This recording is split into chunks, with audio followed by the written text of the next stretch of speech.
Bonsoir à tous, mesdames, bonsoir, messieurs, bonsoir. Bienvenue à cette nouvelle édition de nos grands soirs sur la télévision du Vivre Ensemble, la chaîne de proximité Info TV. Cette semaine, on a beaucoup parlé justement des cas d'homicide, d'infanticide, de féminicide au Cameroun, et beaucoup de Camerounais ont commencé à poser des questions sur le modèle des citoyens qu'il faut finalement dans notre pays face à la montée de ces phénomènes déviants et parfois inexplicables. Le Cameroun est à la quête de son émergence. Ça devrait passer, pensent de nombreux observateurs, par une modélisation du citoyen.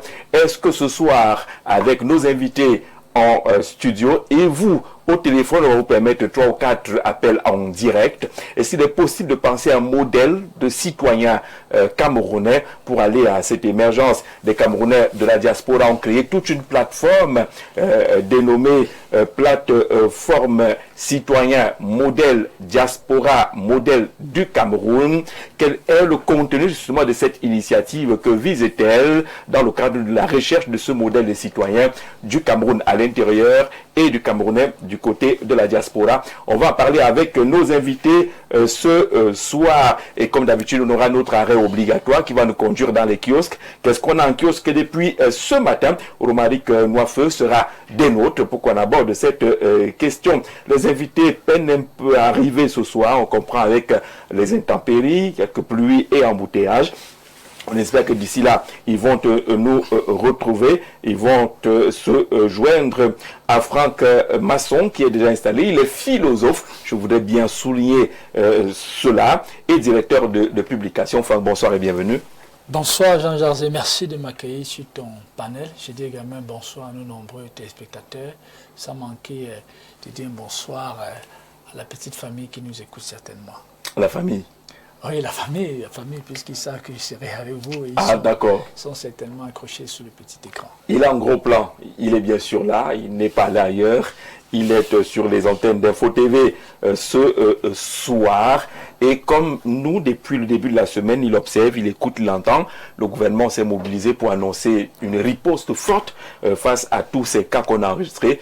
On accepte encore dire infanticide, même si ce n'est pas la définition juridique et littérale relativement à ce qui se passe. Mais pour qu'on se comprenne bien, c'est meurtre sur mineurs depuis un certain temps. Quelle peut être la bonne recette, le philosophe? Quelle peut être la bonne recette pour mettre fin ou réduire ces phénomènes-là? Jean-Hergé, je sais que vous avez connaissance d'une théorie dans le domaine de la psychologie, la théorie biavoriste, et qui dit bien ceci, que l'être humain n'est que la résistance d'un conditionnement éducatif. C'est-à-dire que c'est l'environnement qui moule votre personnalité, qui moule votre identité. Et c'est cette identité qui s'observe dans votre comportement, dans vos choix, dans les dérives. Et vous convenez avec moi qu'il y a de cela 200 ans, les dérives qui sont observables dans nos sociétés ne s'exprimaient pas de manière aussi significative. Oui. Mais à mesure donc que la société mute, on rentre dans ce que l'on appelle la mondialisation, on a un Cameroun qui est beaucoup plus ouvert qu'il y a de cela des décennies, voire même des centaines d'années. C'est ce qui donne lieu, en fait, à tout ce que l'on voit. Parce que les enfants, les jeunes aujourd'hui sont exposés à des cas de féminicide, de violence, d'infanticide. D'ailleurs que les séries télévisées font la promotion de la violence, et les dessins animés font la promotion de la violence. Il arrive même parfois qu'au sein de l'État, on a le cas rapport avec l'assassinat de Martinez Zogo. La promotion de la violence, elle est observable. Il faut donc comprendre que c'est tout cet ensemble, c'est tous ces paramètres-là qui façonnent la personnalité, qui façonnent l'imaginaire de nos jeunes. Donc pour sortir de là, c'est une situation qui nécessite qu'on l'aborde de manière progressive. Parce que vous voyez très bien qu'on ne peut pas résoudre, juguler en fait à la problématique de façon immédiate. Donc pour une solution à court terme, déjà faire respecter la loi, la rigueur de la loi. Il faut appliquer la rigueur de la loi. Mais seulement ce qui fait la puissance de la loi, c'est également la capacité de ceux qui sont considérés comme des modèles de se conformer à cette loi, à ces normes. Parce que vous qui êtes considérés comme un repère au sein d'une société, au sein d'une nation, si vous violez la loi, vous participez à détruire sa puissance. Vous voyez, ce qui fait qu'on assisterait en fait à l'impuissance de la puissance de la loi. Ça sont les solutions à court terme. Solution justement à long terme, définitive. Mais il faut repenser les politiques éducatives. C'est pourquoi je pense que nous allons le voir dans la suite du déroulé, puisque c'est la politique éducative qui définit le type d'homme dont la nation a besoin. Quelle est la vision justement du Cameroun? Parce que c'est dans la vision du Cameroun que l'on ressort en fait le type de citoyen en fonction de cette vision-là. Vous voyez bien que c'est un travail qui doit se faire également dans le temps.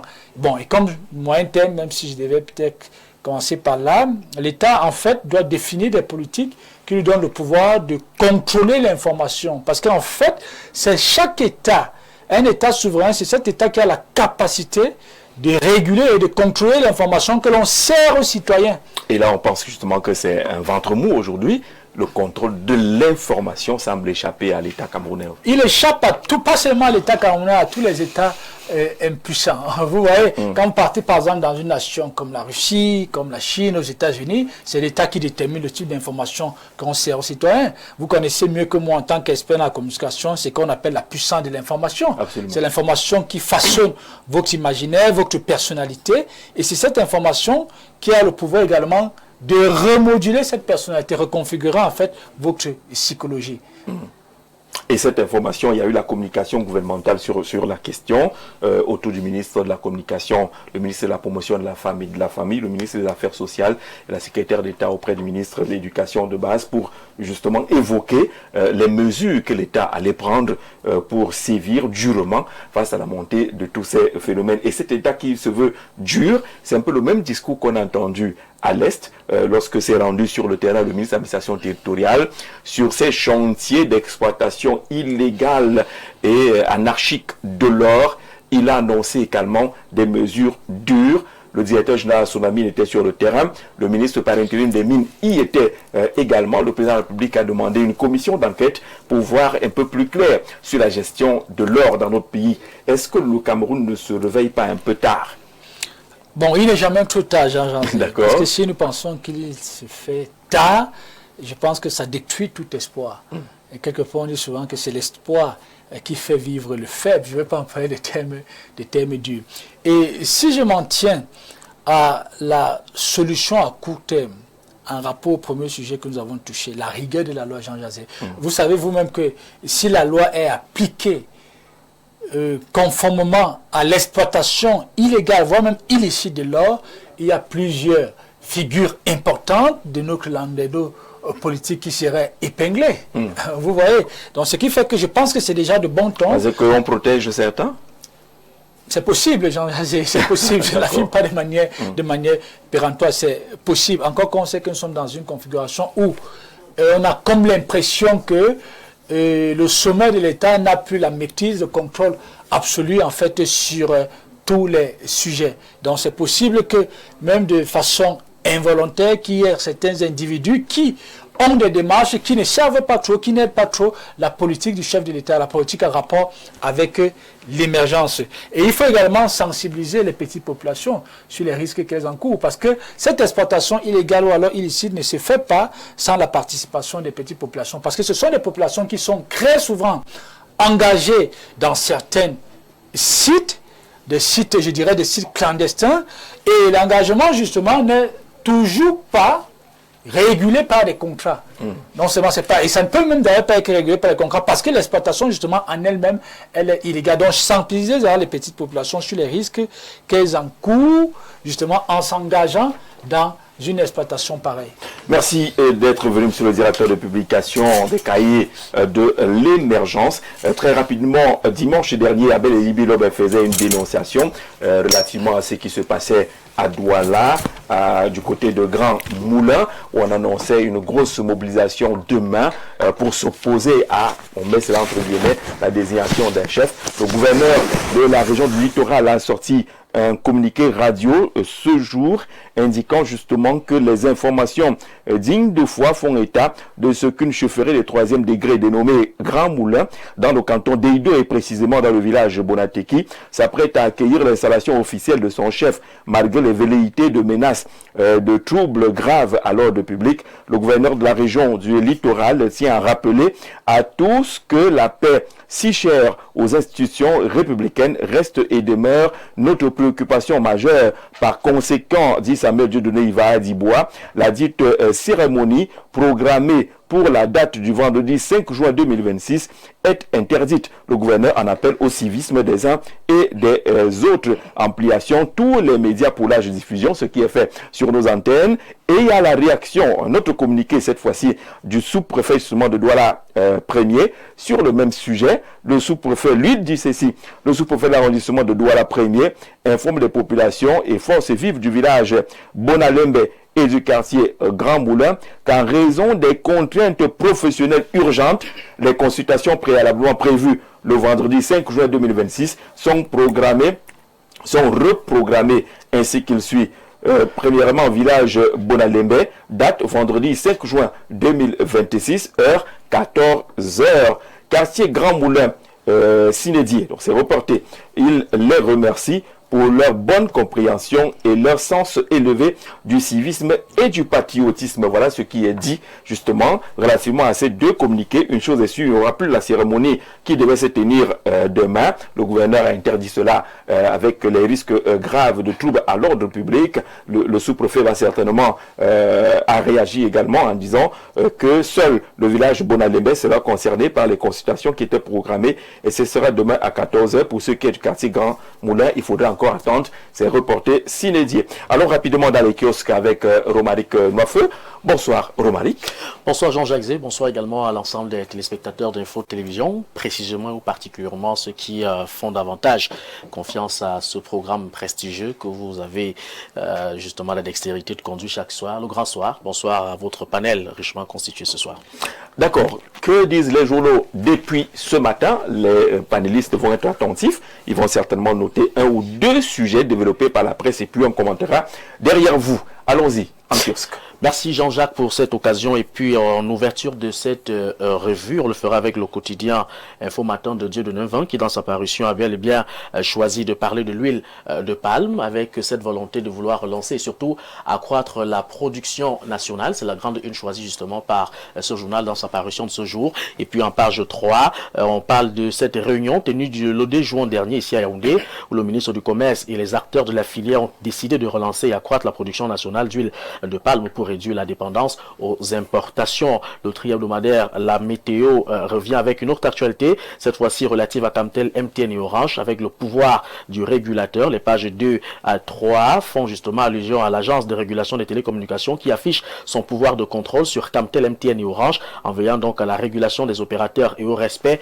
de l'égalité de traitement des usagers. Le quotidien gouvernemental Cameroun Tribune de Marie-Claire Nana revient également en kiosque avec en grande une allocation familiale, saltant pour les fraudeurs, la volonté donc pour le gouvernement qui serre la vis sur la fraude aux allocations familiales. L'opération de contrôle a révélé une hausse de plus de 55% en cas justement ou des cas en 21 mois seulement, avec des mesures renforcées pour y mettre fin. Pascal Dibamou également s'inscrit dans cette logique avec en grande une allocation familiale, l'État qui s'attaque à une dérive budgétaire de 17 milliards de francs CFA. C'est donc l'État qui lance une offensive contre la fraude aux allocations familiales, pointant une dérive budgétaire de 17 milliards de francs CFA donc à résorber. Forum Libre revient en tout cas en nous présentant ici cette autre volonté du ministre des Finances, Louis-Paul Moutazeux, qui traque les enfants fantômes des fonctionnaires, audite justement des allocations familiales. Il faut le noter ici, les questions de traquer dans les enfants fantômes dans les allocations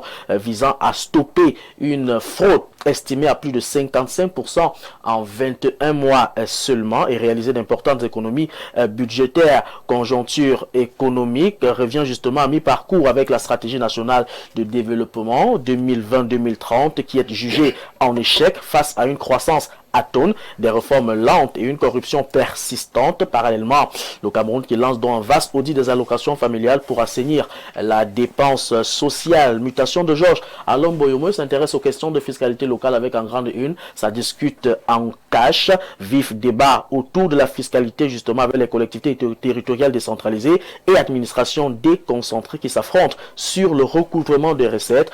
Chacun réclamant donc une gestion plus autonome des fonds collectées. Actualité à retrouver en page 7 du journal Mutation dans sa parution de ce jour. La nouvelle expression revient sur les élections municipales avec Paul Biya qui étouffe la loi. Il s'agit donc du professeur Maurice Kamto qui accuse le président de la République d'avoir violé le principe de non-rétroactivité de la loi en prolongeant le mandat des conseillers municipaux, estimant donc que la révision du code électoral ne prévoit pas d'effet rétroactif. Actualité assez essentielle à retrouver en page 2 donc de ce journal dans sa parution de ce jour. Réalité Plus revient en tout cas en grande une sur l'exploitation illicite de l'or du côté de l'Est avec le ministre Paul Atangandi qui dit non au désordre et à l'anarchie. On peut également apercevoir en seconde une ou alors en deuxième une: arrêtez vos sorcelleries. Le président national de l'UNDP est vivant et se porte très bien. Que les sorciers laissent le président Bello Bouba Maïgari tranquille et en paix. De l'autre côté, le citoyen revient sur la carte nationale d'identité avec le piège des photocopies abandonnées.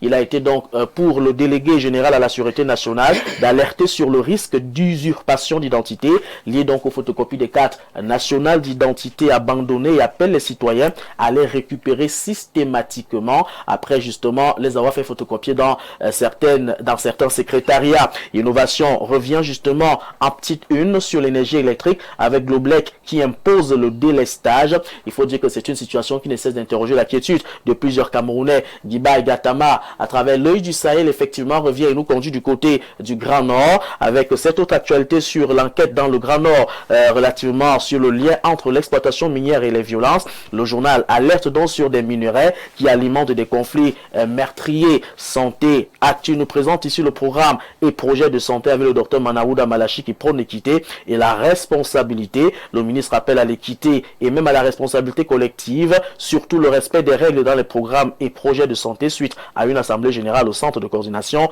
des urgences.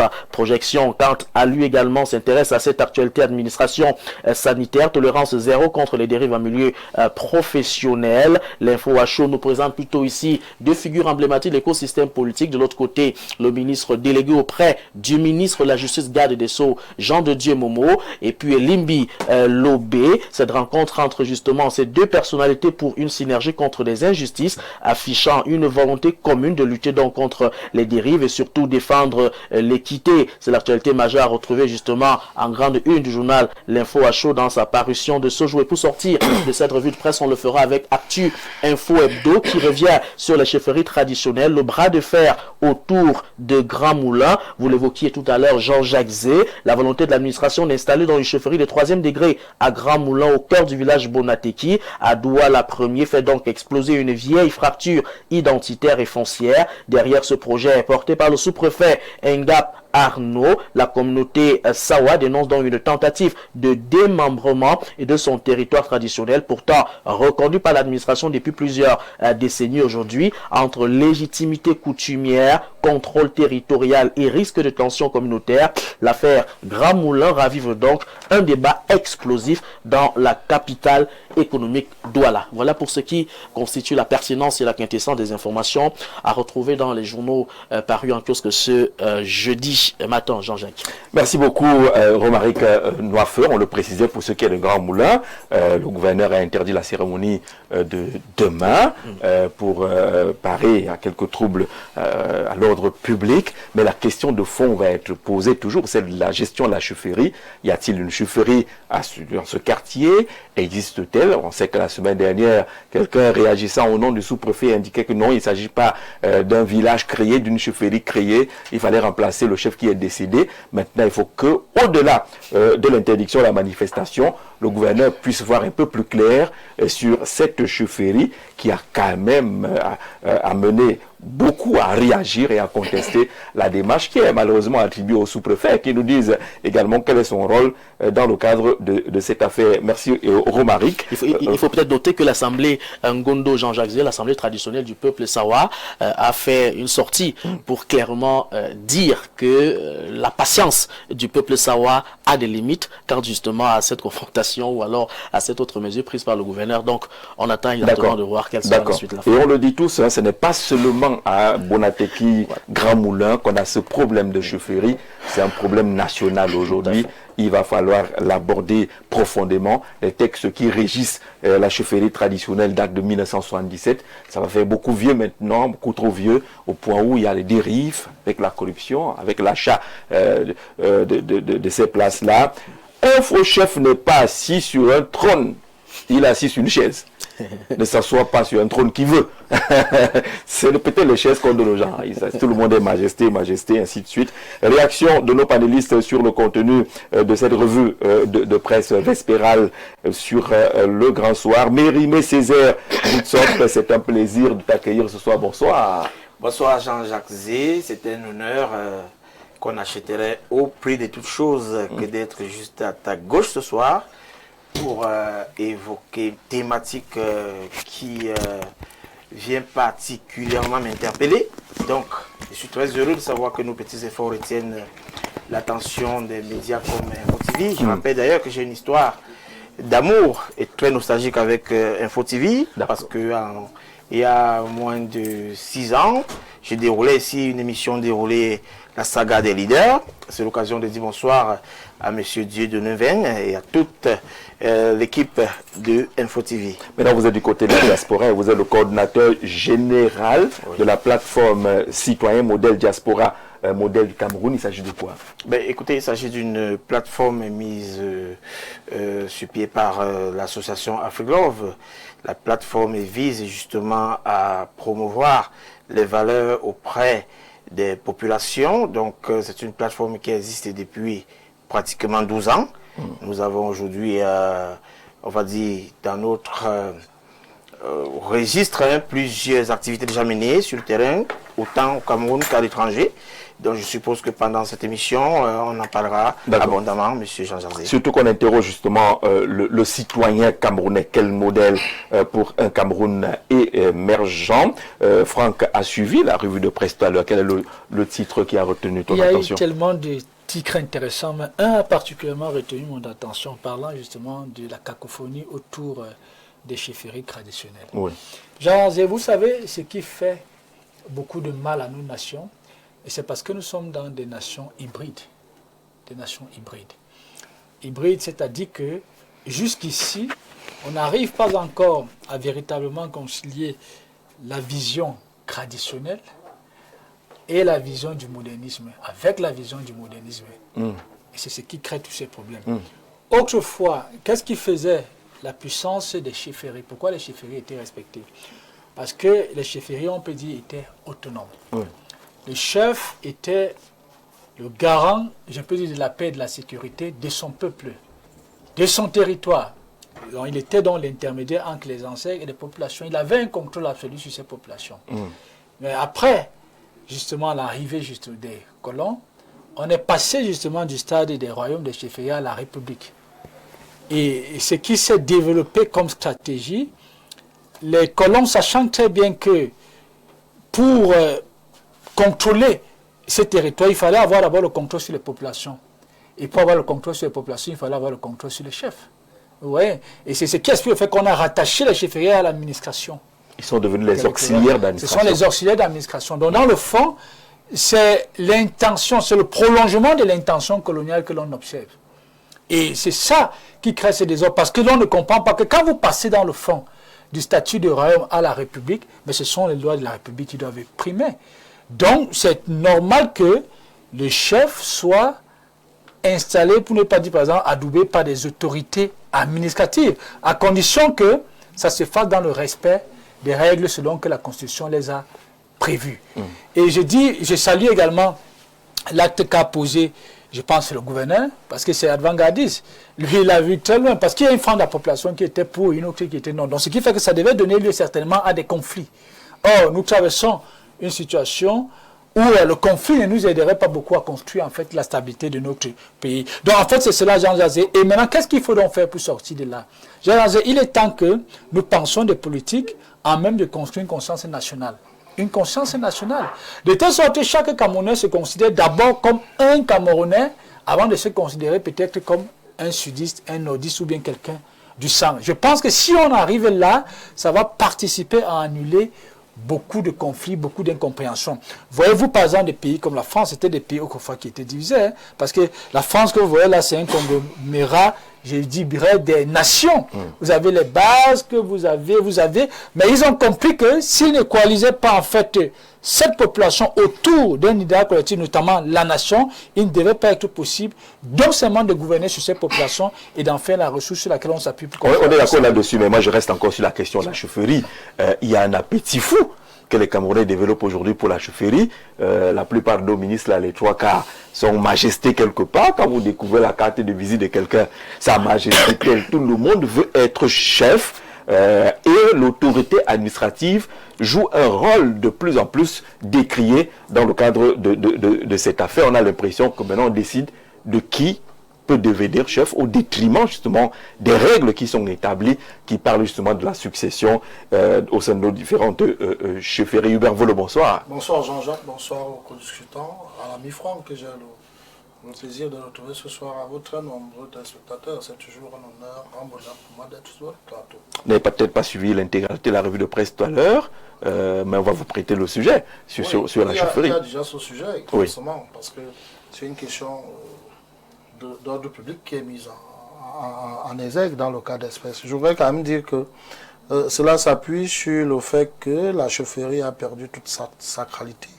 et sa dimension mystique. Jean-Jacques, si vous n'êtes pas préparé mystiquement, vous ne pouvez pas prétendre aller... Vous ne vous asseyez pas sur le trône. Oui, vous l'aviez dit à l'entame, en fait. Et vous ne vous asseyez pas sur le trône, non pas parce que le trône est quelque chose de banal, parce que le trône lui-même a une dimension mystique qui est telle que si vous n'êtes pas suffisamment chargé, vous en sortez avec des séquelles. Ceux qui sont dans la communauté de Grassfield savent que pour être chef, il faut des étapes. Et il faut justement être choisi des ancêtres pour là-bas, pouvoir... c'est dilué. Oui. Malheureusement, même là-bas, je suis d'accord. Ça commence à être dilué. Mais à une dose assez infime. Oui, mais on peut quand même... Au grand centre, au littoral. Voilà. Chez les Grassfield, il se dit d'ailleurs que si ton père qui était au trône t'a choisi et que tu tentes de déroger à ce choix, tes choses ne vont pas bien marcher. J'ai entendu des gens dire qu'étant à la diaspora, ils ne voulaient pas rejoindre leur communauté pour gérer la chaufferie. Et tant qu'ils s'obstinaient à ne pas obéir à la volonté de leurs ancêtres, les affaires ne donnaient plus. Il a fallu qu'ils replient. Donc, ça témoigne quand même qu'à ce niveau, il y a encore une dimension mystique, métaphysique qui est mise en valeur. Or, dans d'autres communautés, il en ressort clairement que d'abord, l'État a suffisamment désacralisé. C'est-à-dire que le rôle que joue le chef aujourd'hui est quel rôle? Le rôle, je l'avais dit sur ce plateau une fois, le chef est devenu un homme politique qui prend directement son camp. Pendant les joutes électorales, la chefferie n'est plus un espace public. Ça devient... C'est plus la case de rassemblement de tout. Ça devient parfois le QG. Oui. Il refuse même de prendre part aux activités des autres formations politiques à laquelle il ne participe. Il donne des orientations. Il participe même à la faute électorale. Et quand vous avez un chef qui s'invite dans ce jeu, ça va de soi que ceux qui avaient des aspirations politiques, dont les aspirations sont coupées net par l'action du chef, son poste ne va plus revêtir le prestige que cela devait revêtir. Ça, c'est d'une part. D'autre part, effectivement, ils sont des valets. Mais c'est vrai que on voit comment c'est un sous-préfet s'adresse au chef. Lève-toi, viens ici. Voilà, l'ordre colonial aussi avait suffisamment contribué à cela. Beaucoup de nos chefs à l'époque de la France, ou encore de l'Allemagne, puis la France, et même de la Grande-Bretagne, avaient beaucoup servi. À ce rôle-là, c'était vraiment des valets, des objets, des personnes dont on se servait comme des objets. Donc, ça a contribué à diluer le sens de la chaufferie.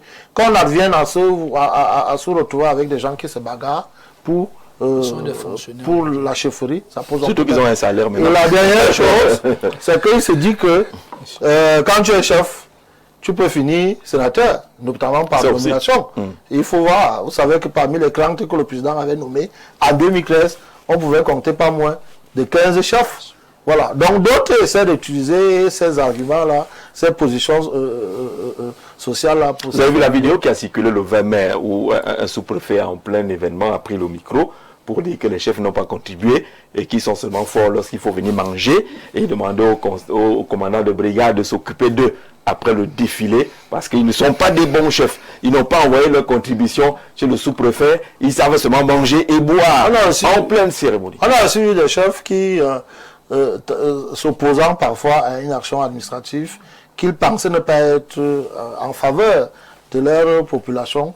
Ils ont reçu des sommations étant menacés de ce qu'ils allaient... Le chef qui a refusé le saut du Covid. De rappeler le saut. Et on lui avait dit qu'il était un mauvais chef et qu'il allait d'ailleurs perdre son poste. C'est-à-dire qu'on a là en face une volonté politique qui vous enlève du trône, qui vient s'opposer à la volonté traditionnelle, qui contribue à ce que pour que vous soyez chef, parce que vous soyez d'abord descendant vous ayez appris l'école traditionnelle et que vos peuples vous portent, on se retrouve en train de voir la chefferie traditionnelle suffisamment fragilisée. Docteur Love, pour se souvenir de ce nom qui n'a pas disparu, Monsieur le Président, les affaires de chefferie au Cameroun, il y a cette grosse bataille dans le grand centre, c'est-à-dire sud, est et le centre, y compris le littoral. Au quotidien, on a des problèmes de la gestion de nos différentes chefferies. Ce qui se passe à Douala aujourd'hui n'est qu'une infime partie de ce qu'on vit dans plusieurs régions du pays, où la chefferie est devenue quelque peu banalisée. Oui, Jean-Jacques, j'apprécie énormément, on va dire, tout ce qui a été dit jusqu'ici. Et je vais parler avec le regard de la diaspora. Oui. Et en revenant sur la thématique principale de l'émission, quel citoyen pour un Cameroun émergent. Alors, le chef ici est avant tout un citoyen. Et je pense que dans les discours qui ont été déroulés ici, il transparaît clairement que lorsque le chef est réellement intégré dans son plein potentiel, il représente une valeur, il représente quelqu'un de charismatique, et c'est même la raison pour laquelle il y a un engouement autour de la question de la chefferie, parce que je tiens quand même à vous rappeler que s'il y a des endroits ici où les lois, entre guillemets, traditionnelles sont les plus respectées, c'est dans les villages. Oui. C'est un village où, lorsque le chef dit, c'est par ici que tout le monde passe, on le suit, parce qu'il est dépositaire justement de plusieurs aspects qui connectent les populations à l'orientation qu'il peut donner. Donc la chefferie, normalement, quand elle est dans le plein de son potentiel, devient à ce moment-là un puissant levier comme on l'a indiqué dans un titre qui a été lu ici, de rigueur. Alors, les chefs, à ce moment-là, sont au centre de l'attention de toute la population. Raison pour laquelle il y a un engouement. Mais quelque part aussi, il faut remarquer que, au regard de tout ce qui se passe dans la société aujourd'hui avec toutes ces contraintes liées à des détachements sur le plan traditionnel pour s'engager sur des pistes parfois perfides de la politique et autres, et il y a bien évidemment aujourd'hui une perte de valeur dans nos chefferies. Et au niveau de la diaspora, je peux même vous dire qu'il y a des chefs qui aujourd'hui ne peuvent plus clairement venir parler à leur population de l'autre côté, parce que justement ils ont vite montré et démontré qu'ils n'étaient plus, qu'ils n'étaient plus ceux-là qui méritent toute la considération, parce qu'ils ont pris position sur le plan politique et sur beaucoup d'autres aspects. Donc je pense que les chefs d'aujourd'hui, ceux qui ont gardé ces valeurs ancestrales traditionnelles, qui voudraient que quels qu'ils soient des vrais relais sur le plan traditionnel avec les populations, ceux-là qui ont pu garder ces valeurs méritent d'être aujourd'hui salués, parce qu'il y en a quand même aussi. Le copanéliste de l'autre côté parlait tantôt des peuples de Grassfield. De l'autre côté, on va quand même remarquer que il y a encore quelques éléments qui peuvent aujourd'hui nous conforter dans la position selon laquelle ce n'est pas tous les chefs qui sont dans cette situation-là. Oui. Mais sont accusés pour la plupart du temps les responsables d'administration, les sous-préfets. Aujourd'hui, on donne à qui veut, qui peut, la chefferie d'épée. Oui, vous savez que nous sommes dans une société capitaliste. Et ce qui fait que c'est le profit et c'est le gain très souvent qui détermine les émotions. et plus loin qui détermine parfois les prises de décisions. Et c'est ce qui explique également le fait que pourquoi on veut devenir chef. Parce qu'aujourd'hui, les chefs ont un salaire allant de 200 000 francs à 100 000 francs. Au-delà du salaire, vous voyez bien que c'est un statut, puisque pour moi, ce n'est pas une fonction qui est durable. Parce que quand vous prenez parfois la retraite, mais vous voulez devenir chef.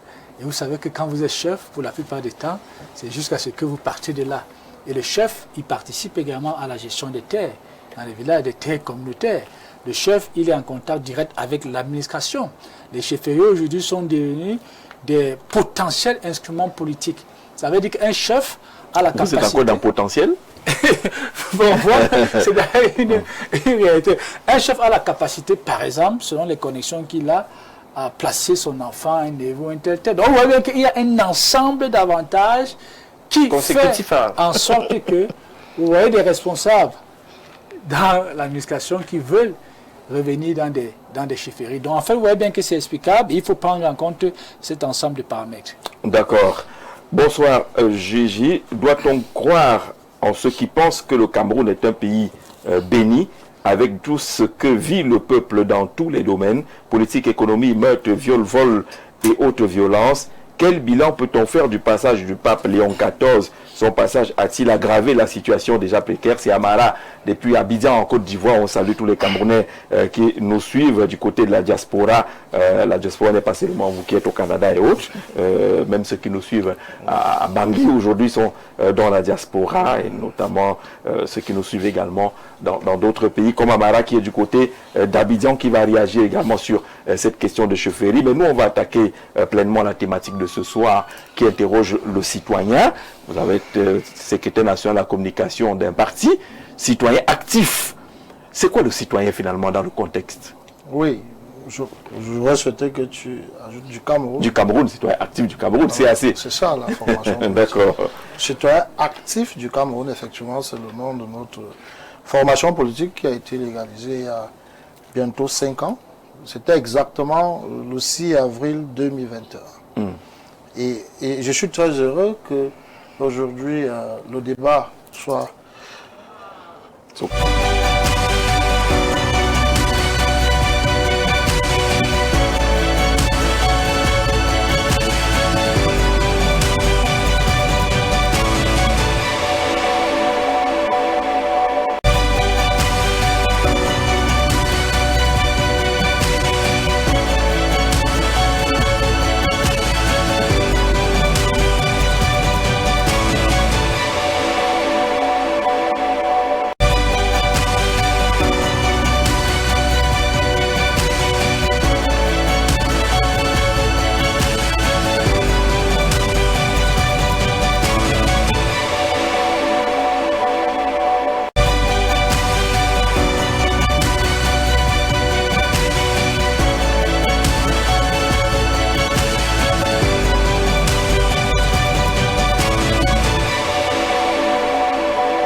Retour sur le plateau de Le Grand Soir. Est-ce qu'il est utile qu'on précise pourquoi il y a eu cette légère coupure?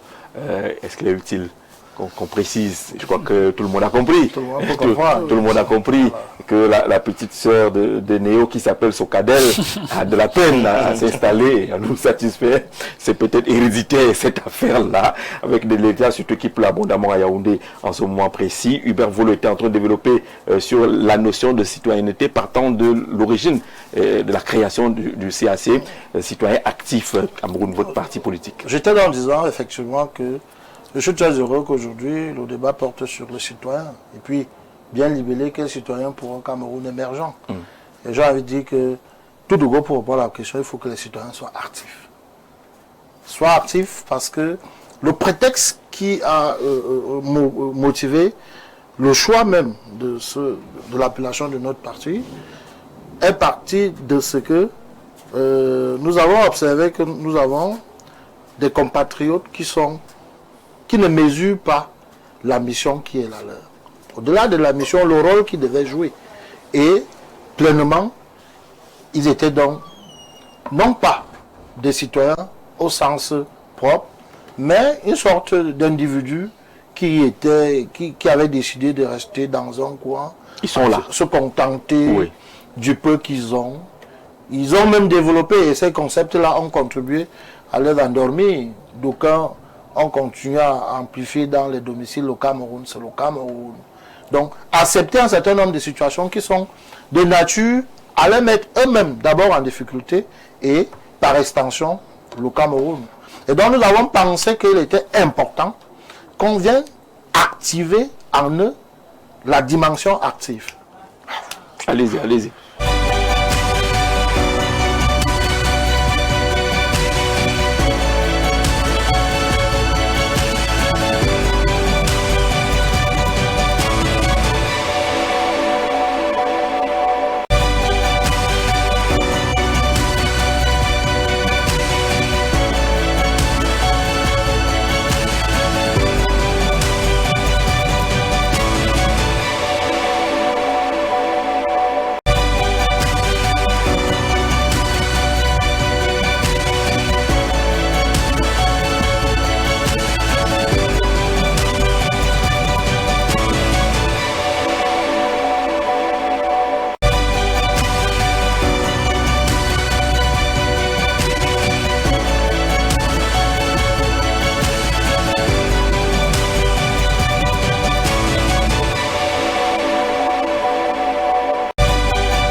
Donc, oui, vous allez parler maintenant. Vous voyez bien qu'il y a les avantages du direct.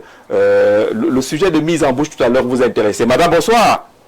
Bonsoir, monsieur. Comment on vous appelle? On m'appelle Madame Okunetige. Oui. Originaire de l'Est. Originaire de l'Est. Ah, c'est ma soeur là. Oui, arrondissement de Dien. D'accord.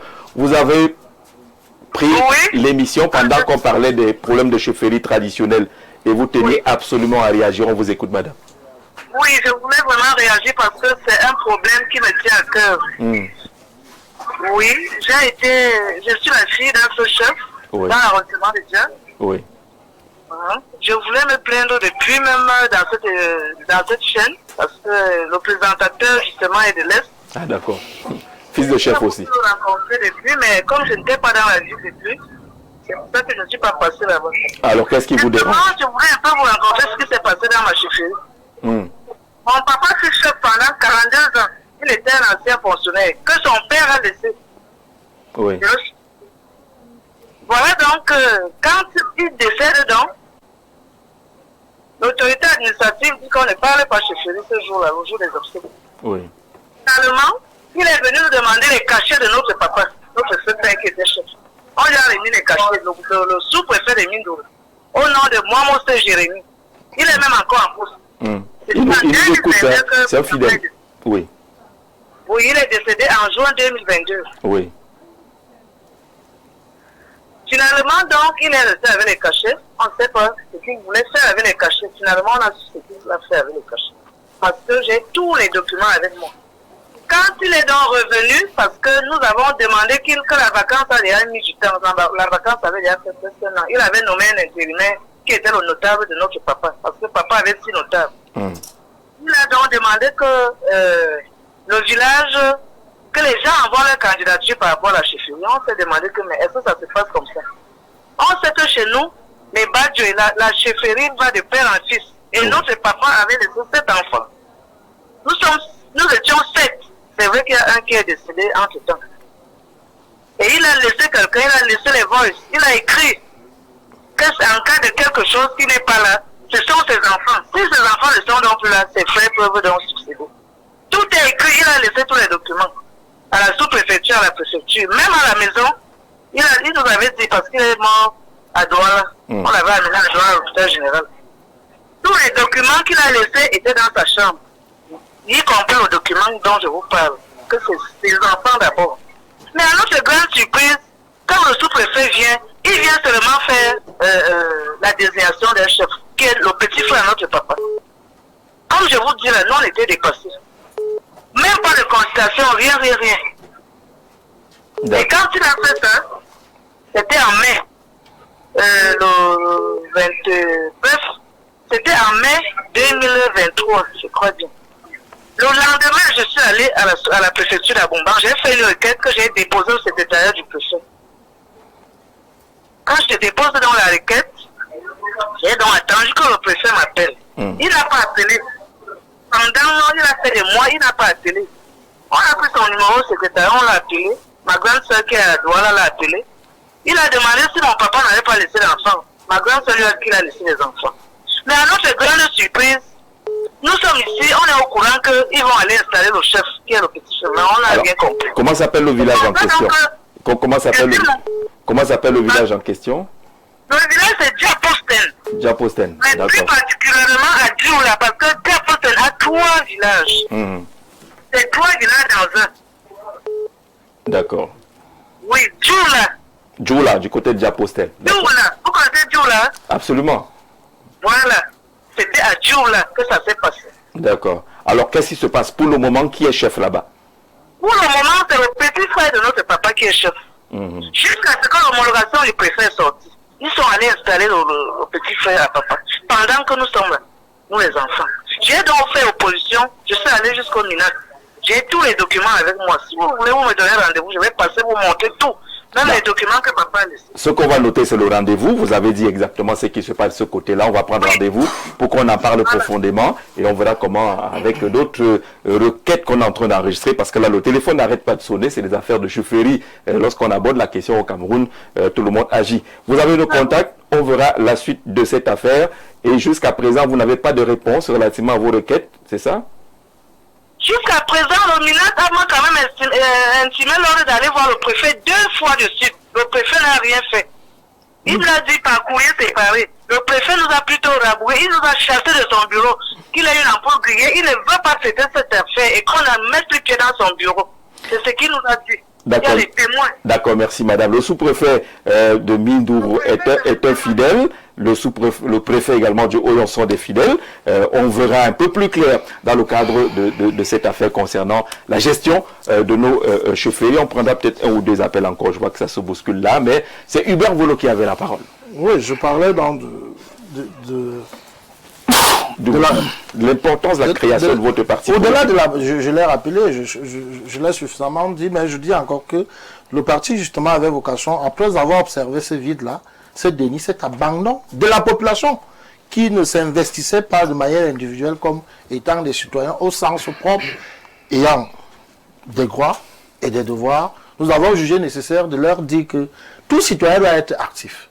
Dès que tu deviens inactif, l'inactivité c'est quoi? L'inactivité c'est le fait de ne pas contribuer de manière objective aux affaires de la cité. Devoir revendiquer ses droits, exercer ses devoirs, contribuer, aspirer parfois au poste politique, participer à la vie de la nation de manière globale. Et quand vous posez le problème au juge, quel citoyen pour un Cameroun émergent? On a besoin de citoyens qui contribuent véritablement à l'essor du pays, mais on a aussi besoin de citoyens qui ont peur de la chose publique. Vous savez, on ne peut pas atteindre l'émergence si on a des citoyens qui n'ont pas peur de voler.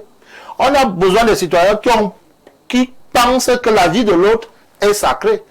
Je fais le lien avec l'actualité. Vous savez que vous avez des gens qui ôtent la vie à tout le monde. Ils ôtent la vie aux enfants, ils violent les enfants, ils violent les grandes personnes, ils violent les hommes violent les hommes, les femmes violent les femmes, les hommes violent les enfants, les bébés. Si vous avez ce genre de citoyens, le Cameroun est très loin d'atteindre son émergence. Donc voilà rapidement quelqu'un au téléphone encore avant de vous retrouver. Allô, bonsoir. Oui, bonsoir, Gigi. Oui, c'est monsieur. Monsieur Bia. Monsieur Bia. Oui, je t'appelle depuis Bolva.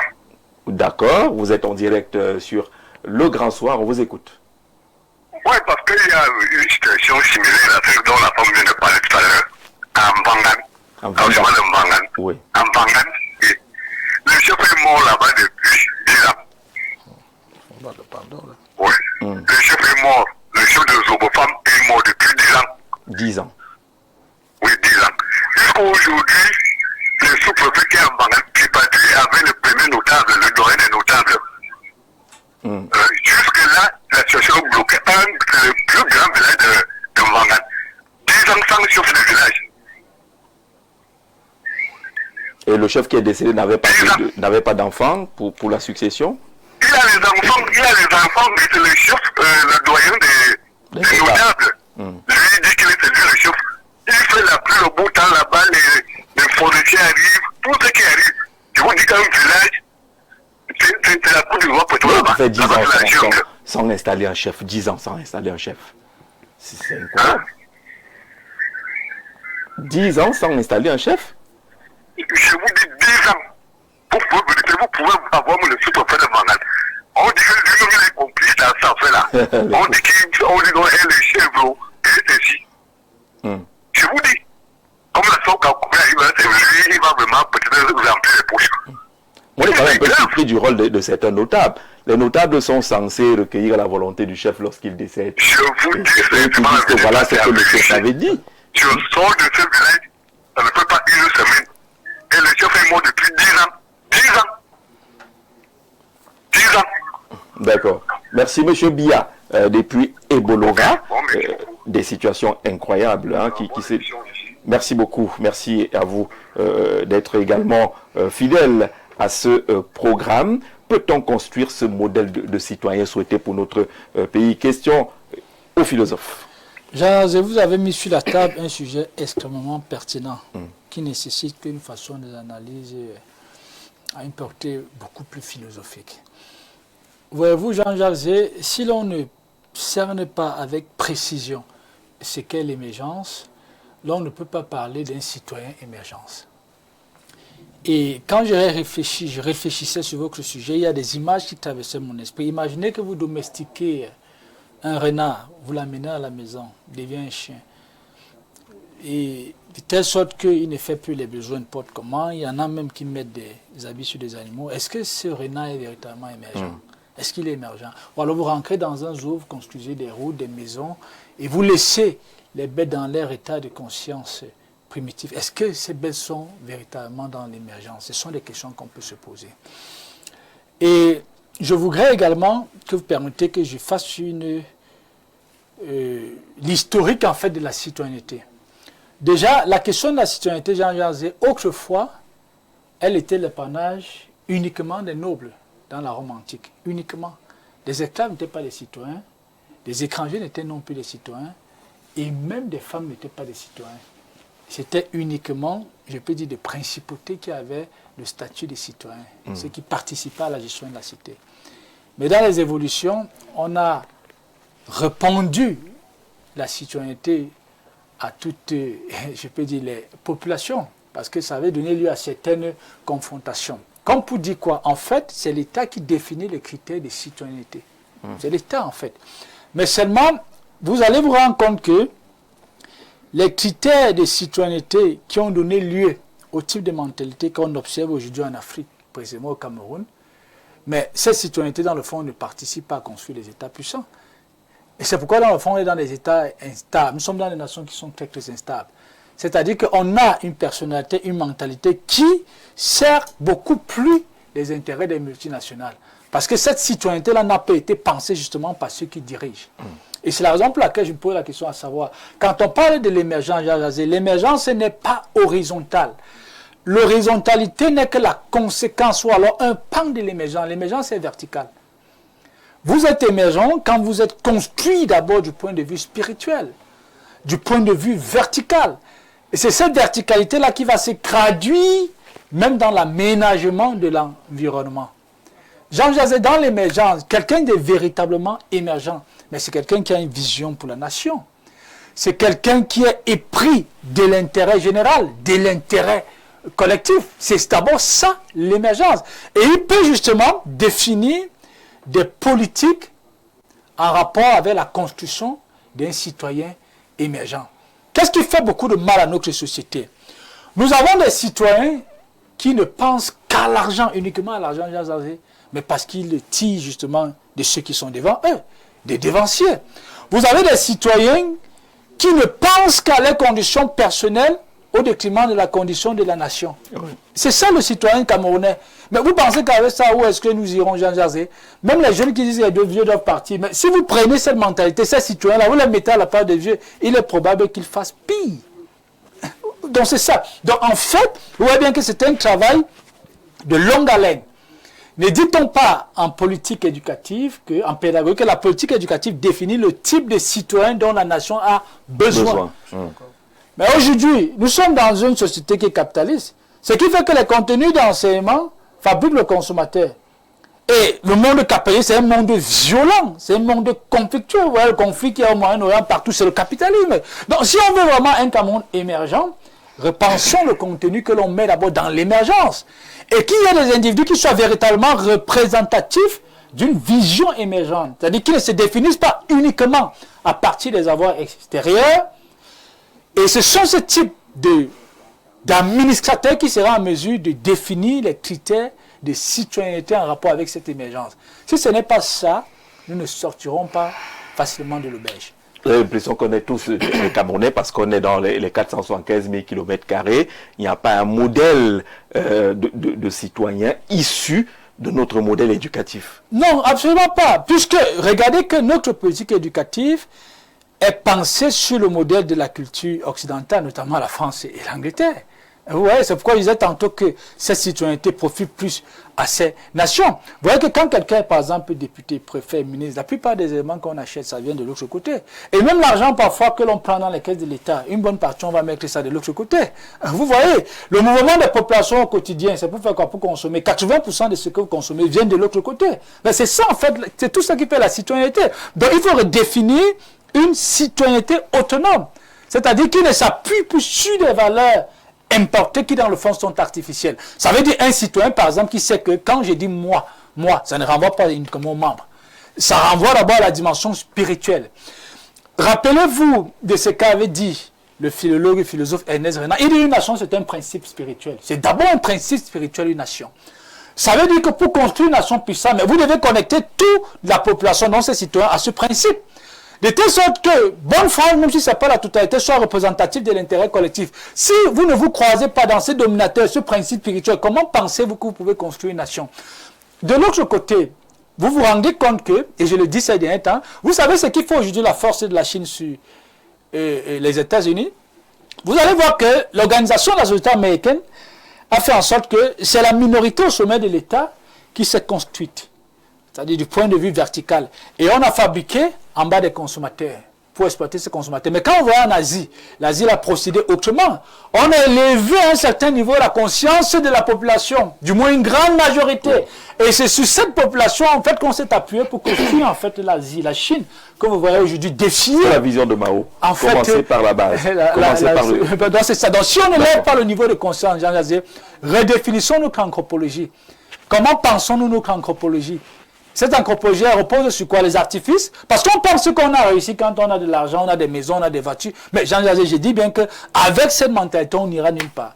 D'accord. Merci, monsieur le maire de Mindourou, qui vient de réagir relativement à l'appel de la dame qui parlait à la chefferie de Dioula tout à l'heure. Le maire dit, bonsoir, ce que la dame dit concernant la chefferie de Dioula par Dia Posten dans l'arrondissement de Dia est un tissu de conte de vérité. Le sous-préfet de Dia a conduit l'opération de désignation du chef de ce village selon les règles de l'art dans le strict respect de l'esprit et de la lettre du décret 77. L'une des filles de ce défunt chef voulait même faire désigner son fils, à elle qui est un neveu, fils d'une princesse certes, mais un enfant né régulièrement à l'issue du mariage de la princesse du côté des Bamileke. Ce garçon, bien que petit-fils du défunt chef, n'est pas fils de Dioula, mais neveu. Une abomination en milieu cosimé. Merci pour cette réaction. Là, on vous a dit qu'on nous écoute très bien là-bas, on nous suit. D'ailleurs, le sous-préfet de Mindourou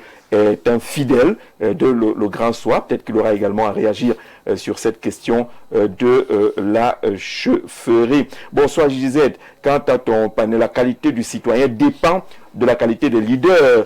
La question à poser avant, c'est quel leader pour un Cameroun émergent? C'est aussi ça, on peut également poser ce genre de questions, puisqu'on parle aussi de modèles, de leaders ou de modèles, et c'est un peu ce que la plateforme que vous avez mise sur pied depuis une douzaine d'années essaie de chercher. Est-ce qu'on doit interroger la qualité du citoyen camerounais aujourd'hui? La réaction maintient la thématique, s'il vous plaît. Très bien, Jean-Jacques Zé. Nous avons au Cameroun des citoyens négatifs. Nous avons des citoyens positifs, nous avons des citoyens actifs. Alors, je commence par le citoyen négatif. Celui-là qui se comporte justement comme une ampoule grillée. Si nous devenons tous des ampoules grillées, il n'y aura jamais de lumière. Ça, c'est sûr. Alors, je dis, ils savent ce qu'il faut faire, mais ils refusent de le faire. Et là, il faut questionner justement leur niveau de spiritualité, comme disait notre cher co-panéliste. Ils savent ce qu'il faut faire, mais ils refusent de faire. Ils refusent de le faire, on ne sait pour quel intérêt. Alors, les citoyens positifs, ceux-là qui essayent au quotidien de faire ce qui leur revient de droit pour faire avancer les choses, ils essaient de pousser, ils sont parfois heurtés à plusieurs difficultés, mais pour le bien du Cameroun, pour le bien de leur famille et pour leur propre équilibre, ils essaient de faire ce qu'il y a à faire. Et mon cher, c'est Valérie Hubert, excusez-moi, voilà, a utilisé un vocable très puissant, actif. Et justement, c'est dans le cadre de la citoyenneté active que nous avons mis sur pied depuis 12 ans le concept citoyen modèle. Une caravane citoyenne nationale et internationale qui a fait le tour du pays et qui s'est exportée, qui est allée de l'autre côté pour également sensibiliser les compatriotes de la diaspora sur le prestige qu'il y a à mettre en avant les valeurs plutôt que les contre-valeurs. Nous travaillons sur le terrain.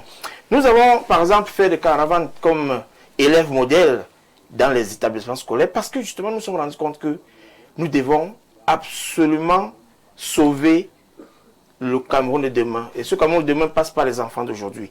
Parce qu'ils ne doivent pas copier ce que leurs aînés font. Malheureusement, il faut avouer que nous autres là, notre génération est passée à côté de la citoyenneté active. C'est la raison pour laquelle le Cameroun sombre de plus en plus. Parce que on ne peut... Nous, on voit la génération intermédiaire. Hein. Bon, intermédiaire, vous aussi, vous devez le questionner. Je ne dis pas que vous voulez la génération intermédiaire. Oui, il faut le reconnaître. Parce que hein. Lorsqu'on parle de népotisme, favoritisme, corruption, toutes ces contre-valeurs-là sont à mettre au compteur de notre génération, oui, des aînés. C'est nous qui avons multiplié ces microbes-là. Et aujourd'hui, nos enfants sont sur le point d'être contaminés. Il faut faire très attention. Nous avons donc initié le concept élève modèle. Et nous remercions tous les responsables d'établissement qui nous ont permis de passer dans ces écoles-là pour distribuer à ces enfants le guide du citoyen modèle et leur inculquer toutes les notions importantes qu'ils devraient normalement mettre en avant pour être les leaders de demain sur qui le Cameroun peut s'appuyer pour l'émergence dont vous faites mention. Nous avons fait des caravanes fonctionnaires modèles. Nous sommes allés devant des bureaux. 7h30. Oh mon Dieu. C'est décidément je suis là.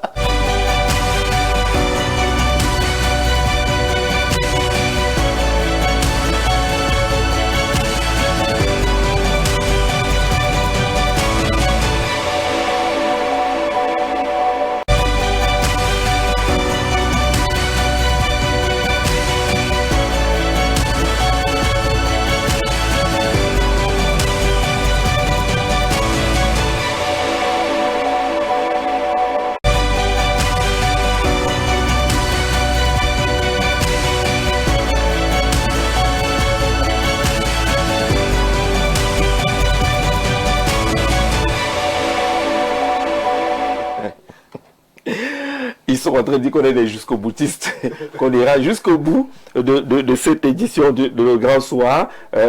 Bonsoir, bon après-midi Jean-Jacques Zé et à votre panel pour bâtir un Cameroun émergent à l'horizon 2035, le citoyen idéal. Ah là, il ajoute idéal.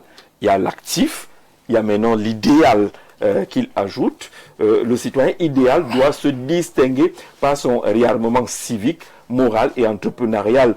Tourné vers l'avenir, il est invité à s'impliquer activement dans le développement socio-économique, à cultiver l'excellence et à participer à l'industrialisation et à la transformation locale du pays. La construction de ce profil citoyen repose sur plusieurs piliers fondamentaux. D'abord, le réarmement moral et civique.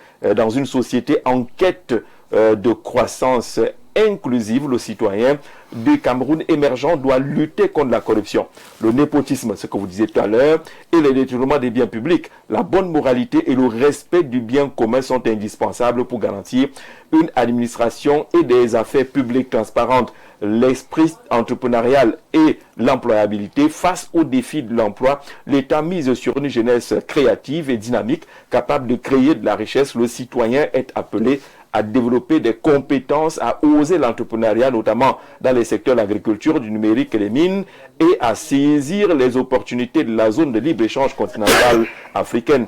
L'engagement communautaire et patriotique, le développement exige la participation de tous les fils, toutes les filles du pays. Le citoyen camerounais est un acteur de paix, de cohésion sociale qui s'approprie les stratégies nationales, comme la stratégie nationale de développement SND 30 pour un développement durable. L'éducation et la responsabilité d'émergence requièrent une population instruite, critique, face au flux d'informations et outillée pour faire face aux défis. Bonne émission à vous, c'est Lucas Tanguay du côté de Bastos. On revient à Dr Love qui avait la parole. Oui, monsieur Tanguay, vous avez totalement raison, parce que le Cameroun traverse une crise de citoyenneté jamais vécue jusqu'ici.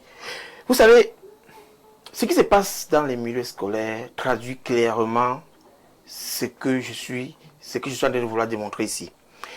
Les enfants copient les parents. Parce que chaque enfant a d'abord pour modèle son père, sa mère. Wow.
retour sur le plateau. Je ne sais pas si Néo nous a un peu démaquillé, c'est pas grave.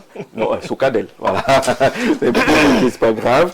On va essayer d'aller jusqu'au bout de ce programme qui interroge le citoyen pour un Cameroun émergent. Vous avez évoqué un ensemble d'initiatives qui ne concernaient pas que le Camerounais lambda. Vous êtes allé jusqu'à voir au niveau des enfants, des fonctionnaires et autres pour essayer de modéliser le citoyen pour un Cameroun émergent. Oui, pour essayer de potabiliser on va dire, les actions de chaque Camerounais, que chaque Camerounais se pose la question de savoir qu'est-ce que je fais au quotidien pour contribuer à ce que les choses avancent dans mon pays. Je parlais de la crise de citoyenneté qui est responsable de tous ces comportements.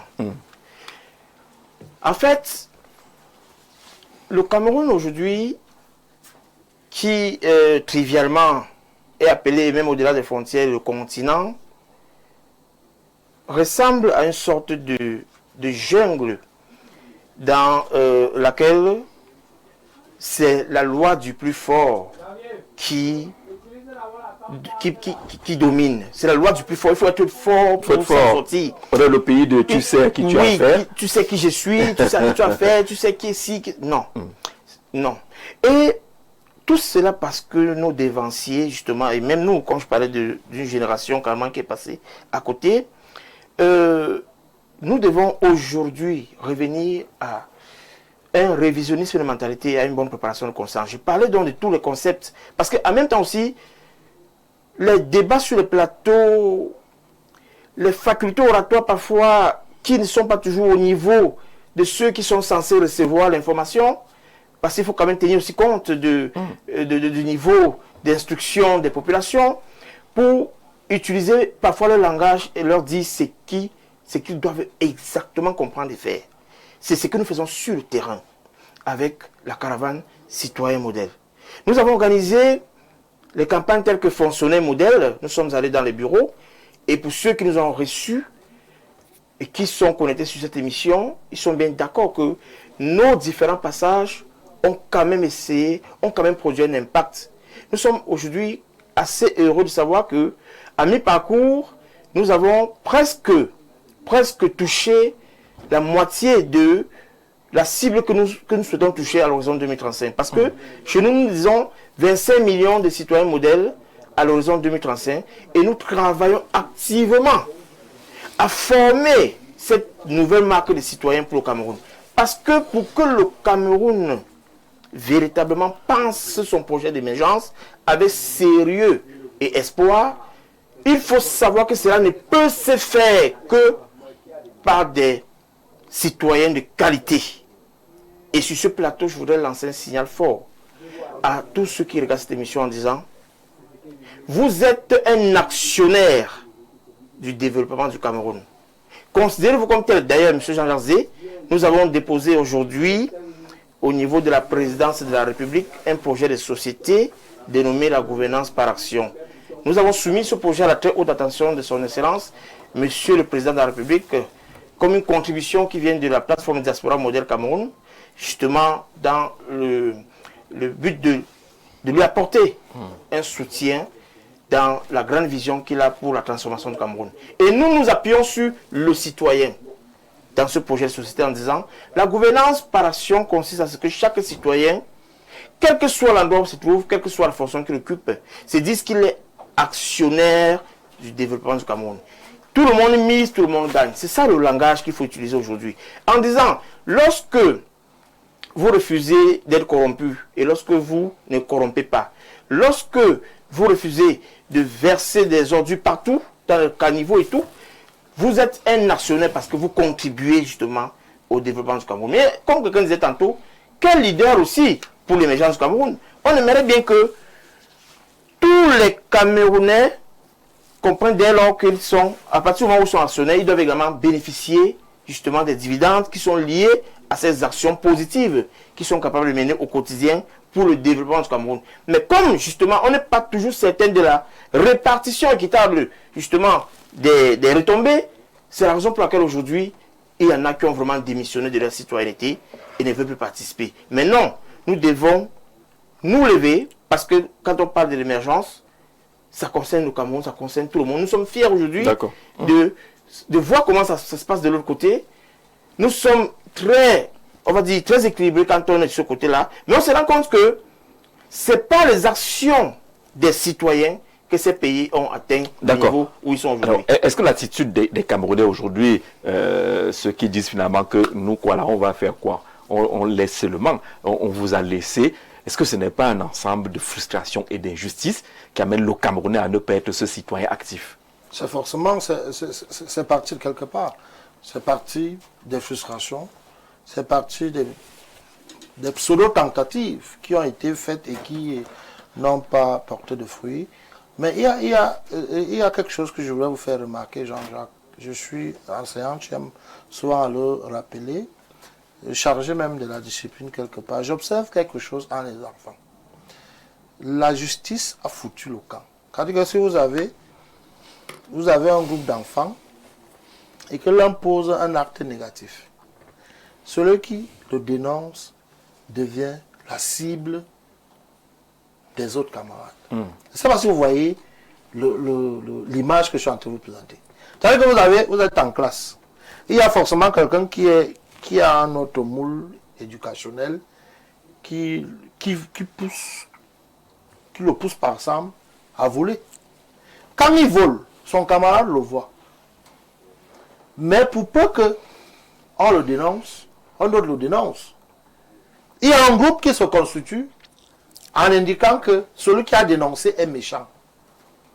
Pendant la composition, vous avez des enfants qui composent. Il y a un qui crie. L'un se lève, il dénonce auprès du prof.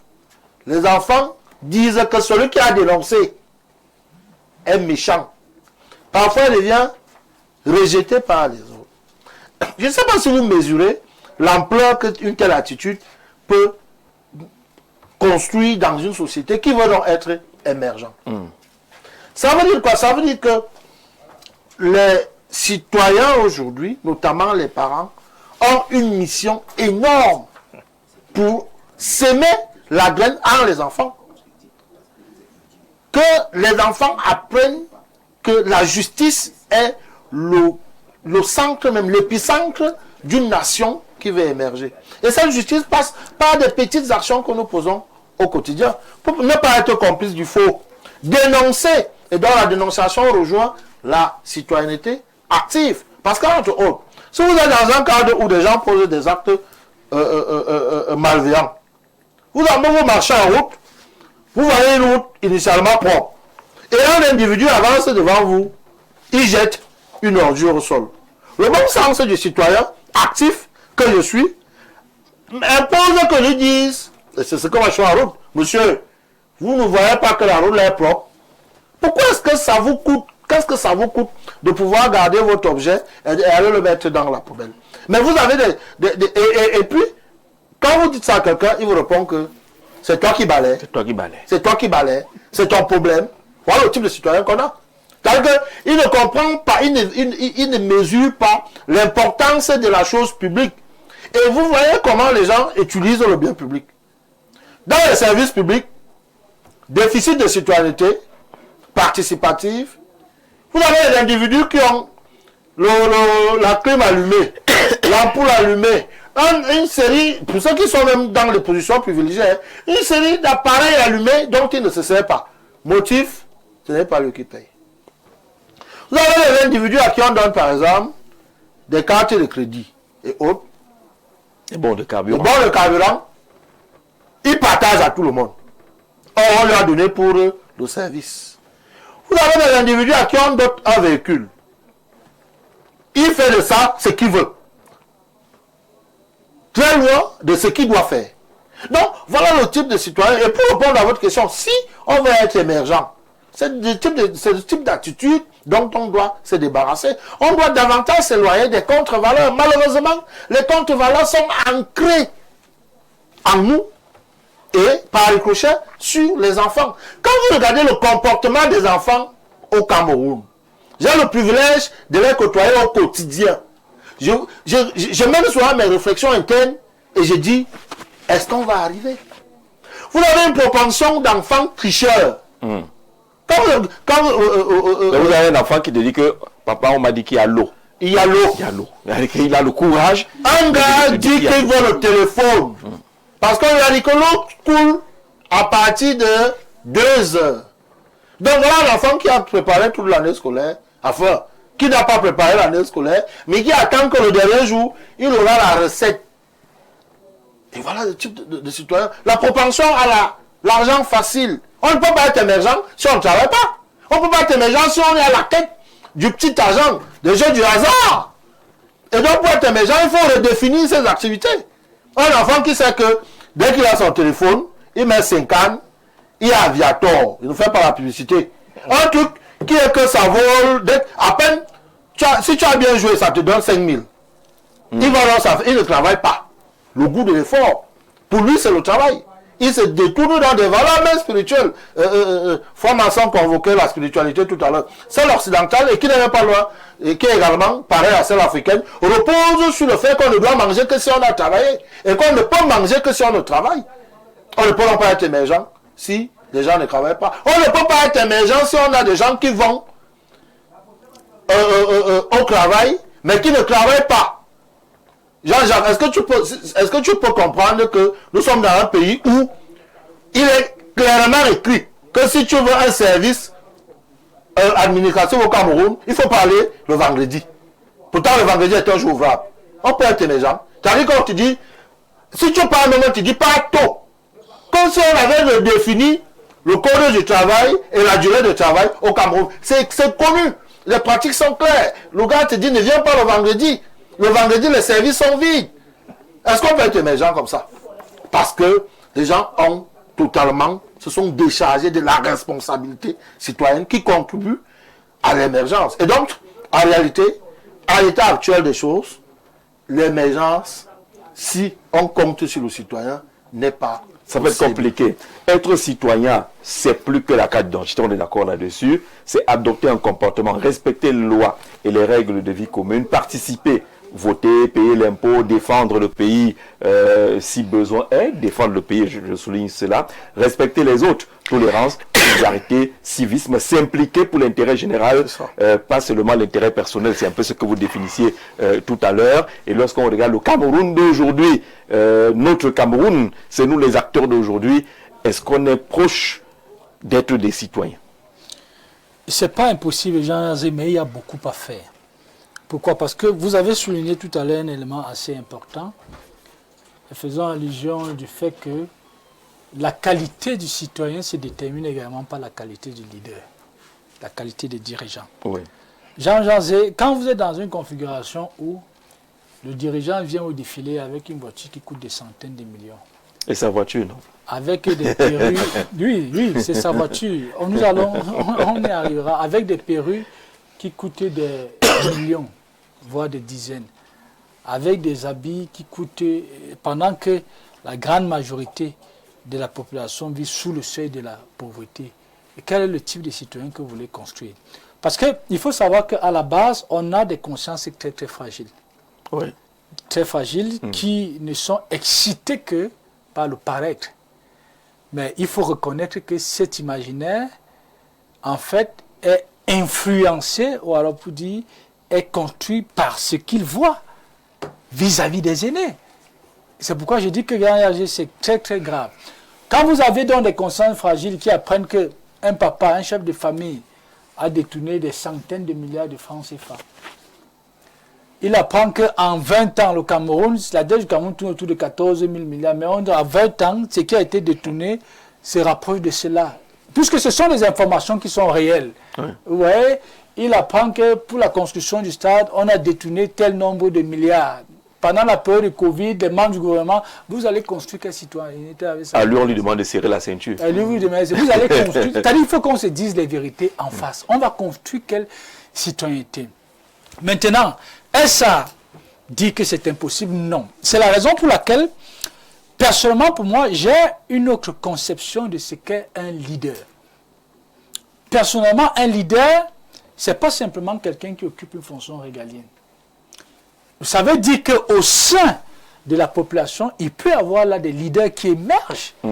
C'est-à-dire que des individus qui soient véritablement représentatifs des valeurs des valeurs en rapport avec la considération de l'intérêt du prochain, de l'intérêt général. Je pense que si vous avez une poignée de personnes qui se distinguent par ce savoir-être et ce savoir-faire, ils peuvent progressivement inoculer en fait cette vision dans la population. Vous ne pouvez pas parler de citoyenneté quand déjà il n'y a même pas de vision.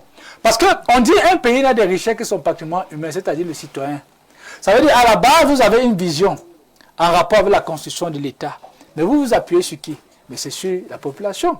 Donc cette vision en fait doit être transposée dans cette population. C'est ça en fait la citoyenneté, ça fait partie de tout cet ensemble. Mais si déjà il n'y a pas de vision, alors la vision en elle-même elle est floue. Quel citoyen vous allez construire, Jean Jarzé? Quel citoyen? En fait, nos nations, ce sont des gros chantiers qui ont besoin des architectes, Jean Jarzé.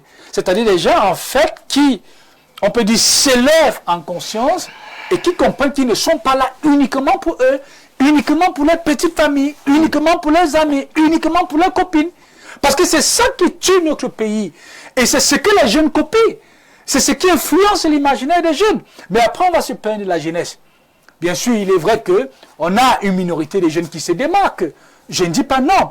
Mais le souhait ici, c'est qu'il y ait de plus en plus de jeunes qui se pensent indépendamment de ce qu'ils voient faire chez les vieux. Et là, on peut espérer justement à l'émergence d'une citoyenneté qui serait favorable à la construction d'un pays puissant. Le Cameroun présente très peu, Dr Love, ces modèles, des success stories. Ce que nous célébrons aujourd'hui, c'est des fortunes dont l'origine est très peu connue. C'est des influenceurs d'un autre genre. Un pays avance comme cela sans avoir la possibilité d'inscrire les modèles dans la conscience des Camerounais. Prenez le cas du 20 mai. Qui est invité au palais?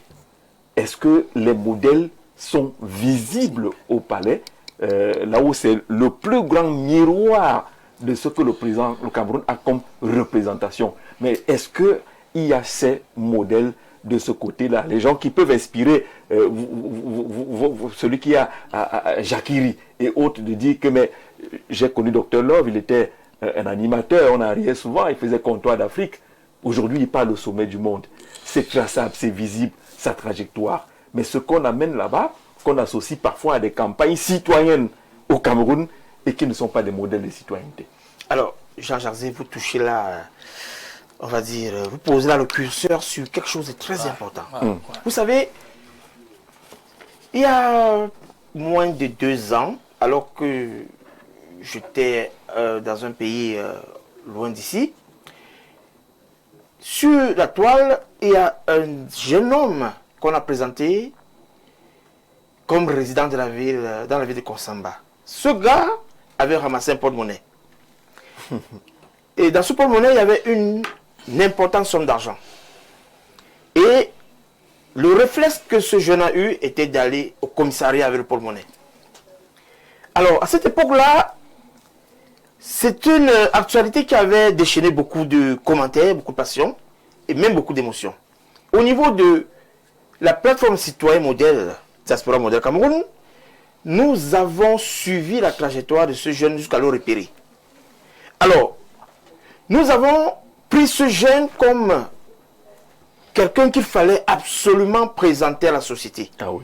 Et nous lui avons offert une récompense pour l'encourager par rapport à cet acte qu'il avait posé.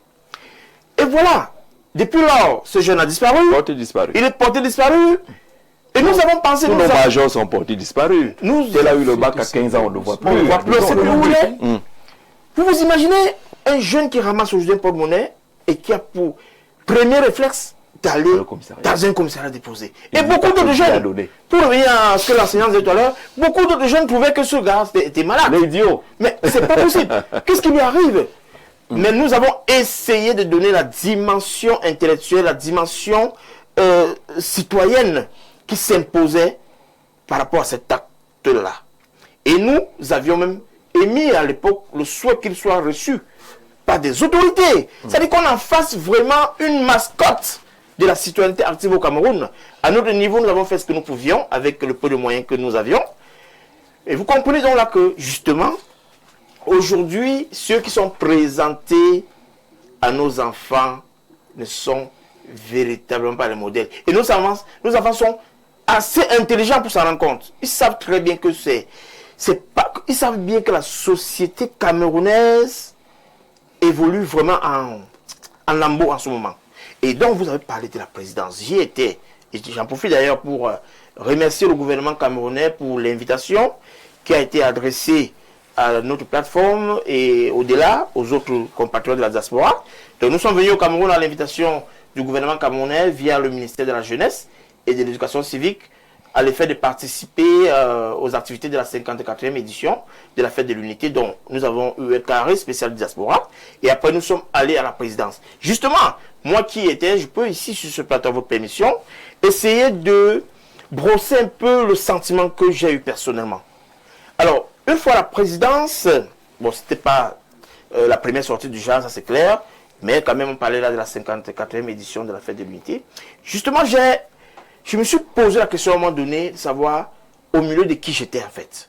Oui, au milieu de qui j'étais, parce que je voyais des gens qui, à mon avis, pouvaient céder la place à d'autres personnes que je connais qui méritent ce type d'honneur-là. Donc, on ne peut pas dérouler le tapis rouge à des personnes questionnables sur leur mentalité, sur leurs activités au quotidien, encore au plus haut niveau de l'État.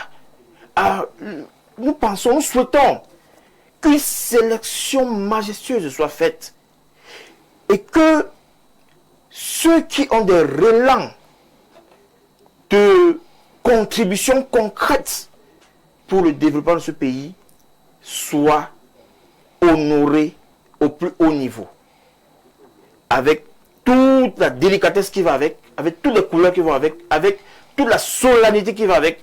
Parce que quand je prends l'exemple de ce garçon Konsamba, je suis convaincu que si on avait mis autour de ce garçon le marketing citoyen qu'il fallait pour passer une leçon aux autres, à ses semblables, on aurait fait un pas de géant, Jean Jarzé. Donc, très sincèrement, comme je disais, préparons-nous, le réarmement moral, psychologique et tout ça dont on faisait mention tout à l'heure, c'est important. Où est passée l'instruction civique? Où est passée l'éducation civique? À l'époque, à notre époque, j'ai le souvenir du groupe 2, du groupe scolaire, groupe 2 de Konsamba. Lorsqu'on entendait l'hymne du Cameroun, personne ne bougeait plus. Personne ne bougeait. Même les motos s'arrêtaient. Je dis tout s'arrêtait. C'est-à-dire, on avait l'impression que même les mouches suivaient le mouvement. Mais aujourd'hui, qu'est-ce que notre hymne est devenu? Qu'est-ce que la levée des couleurs est devenue? Jean-Jacques. Mais on doit presque l'imposer. Hein? Ouais, si on ne vous l'impose pas, vous ne le faites pas. Il faut que le ministre de la Jeunesse fasse le tour pour dire que la semaine, c'est devenu un événement. La levée des couleurs est devenue un événement. Quelque chose qui doit relever d'une Le consultant parlait justement de l'hymne national et de la levée des couleurs. Nous, on nous avait dit que quand on lève les couleurs, on s'arrête. Mais j'ai envie de vous dire aujourd'hui que ce soit les enfants, les adultes, quand on lève les couleurs, on lève le drapeau, le vert ou jaune. Si vous ne sortez pas l'œil, vous intimez l'ordre aux gens de s'arrêter, ils ne vont pas s'arrêter. Que ce soit les enfants, au quotidien même les enfants. Vous parlez de l'éducation, que vous dites à un enfant quand on lève le drapeau, on chante l'hymne, on s'arrête, il s'arrête parce que vous le lui avez imposé. Mais le lendemain, il reproduit la même chose. Vous avez l'impression qu'il y a un vide qui se crée. Et nous parlons de mémoire. J'ai envie de vous dire que je convoque ça. Je dis que je suis au quotidien avec les enfants. Les enfants n'assimilent rien. Des petites valeurs là. Un enfant parle à un aîné, la main dans la poche. Vous demandez que mais il pose une doléance, mais il a la main dans la poche. Le tu, le vous, ils ne savent même pas à quoi. Et puis finalement, vous avez le sentiment au début que c'est un acte de mépris. Mais quand vous creusez plus loin, vous vous rendez compte qu'il ne sait pas à quoi ça sert. Quand le vous a une dimension de respect que vous vouez à votre alter ego qui, par ailleurs, est votre aîné. Et même un signe de respect réciproque. Ils ne savent pas. Ça veut dire que l'éducation, à la maison, on parlait des familles, depuis la citoyenneté, on doit aller chercher une part de contribution dans les familles. Mais hélas, beaucoup de parents aussi, si je parle des parents qui passent quand on lève l'hymne national, ça veut dire que si cette dimension-là, ils ne maîtrisent pas. Et là, il ne faut pas forcément faire beaucoup d'écoles. Il faut avoir fait la CIL, le C1, le CE2, jusqu'à un certain niveau pour comprendre que le drapeau, le vert ou jaune, on doit lui accorder un respect non discutable. Et cela par la posture, le discours et les actions qu'on doit poser. Donc, on est dans une société qu'il faut refaire. D'accord. Allez, bonsoir Jean-Jacques. Le sujet que vous abordez ce soir est un problème très important qui affecte la société camerounaise. À l'époque, nous avions l'instruction civique, ce que vous évoquiez tout à l'heure, dans nos écoles, qui avait une bonne place pour éduquer les enfants moralement et automatiquement le citoyen du futur.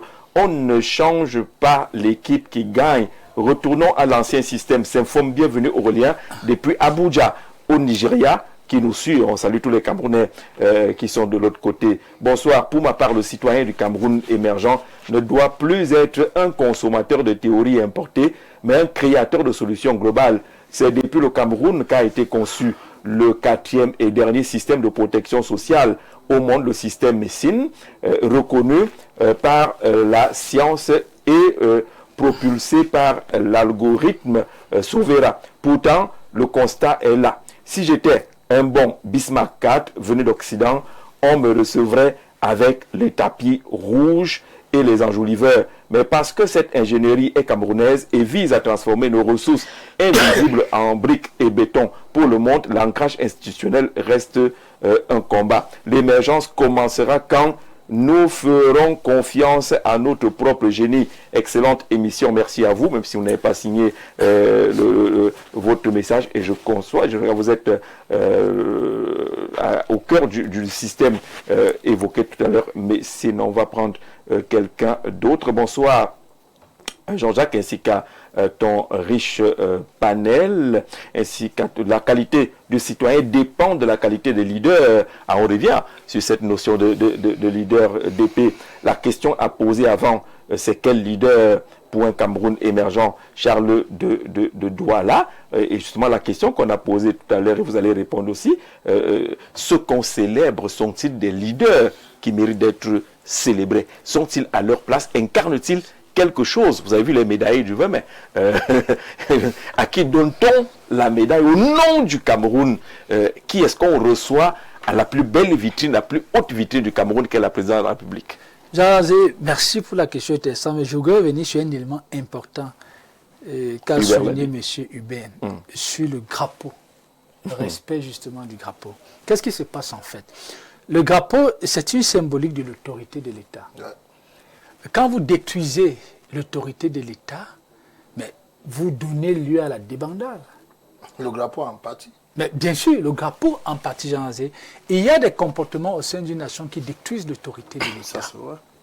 Vous comprenez? Et quand vous allez donc plus bas, quand vous détruisez l'autorité de l'enseignant, mais vous participez à fragiliser en fait la conscience des apprenants. Comment est-ce qu'on détruit l'autorité d'un enseignant? Déjà son traitement, je ne sais pas si vous voyez, et même la qualité de la formation qu'on lui donne. Aujourd'hui, on connaît tous les mécanismes qui autorisent l'accès aux écoles normales, pour la plupart du temps. Vous détruisez en fait l'autorité de l'État. Et c'est ce qui peut s'observer dans la nature du relationnel que les élèves entretiennent avec le drapeau. À notre époque, ce n'était pas le cas. Tu l'as si bien dit tout à l'heure, l'enseignant était considéré comme un modèle. Vous voyez pourquoi? C'est un seigneur. Ben, c'est un seigneur. On vous dit à l'école normale que l'enseignant, c'est un demi-dieu. L'enseignant. Je te coupe à mon mère que du coup, moi, elle m'avait dit après Dieu, c'est lui. Et vous connaissez son nom jusqu'à présent? Oh, monsieur, bien sûr.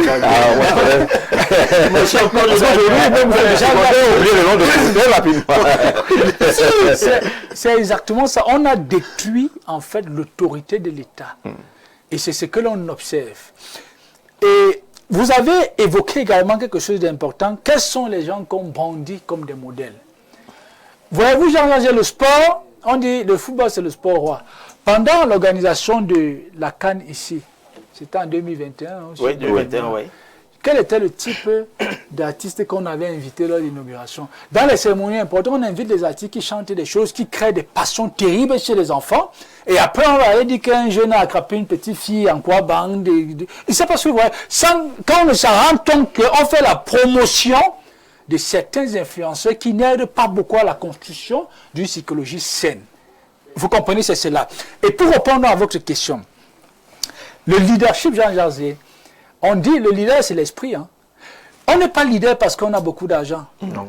Ou parce qu'on a un parcours académique. Non, c'est pas ça le leadership. Parce que si c'était véritablement ça le leadership, nous ne serons pas là où nous en sommes aujourd'hui.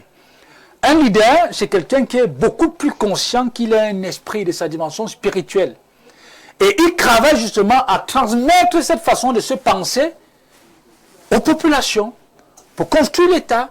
C'est ça en fait un leader. Donc on peut mettre un point d'interrogation sur le contenu que nous mettons dans le terme leader. On n'est pas leader parce qu'on est ministre. Il est vrai, vous pouvez être ministre et être un leader, mais à condition que vous soyez une construction avec. On n'est pas leader par décret, Jean Jarzé. Non. C'est ce qui brouille en fait les choses dans notre nation, Jean Jarzé. Parce qu'on a mis en fait dès qu'on est nommé, on devient le plus intelligent. On devient le plus intelligent, on devient le plus sage, on devient... Or là, on a justement des collaborateurs subalternes qui parfois sont même plus brillants que nous. Vous voyez, mais on les fait de l'homme. Parce que l'on ne veut pas que, dans la mise en lumière, mise en exergue de leurs compétences, que notre ignorance paraisse. Et c'est ça en fait le drame de notre société. On est pris en fait dans le piège du paraître, et ce piège du paraître tire en fait sa racine de l'individualisme.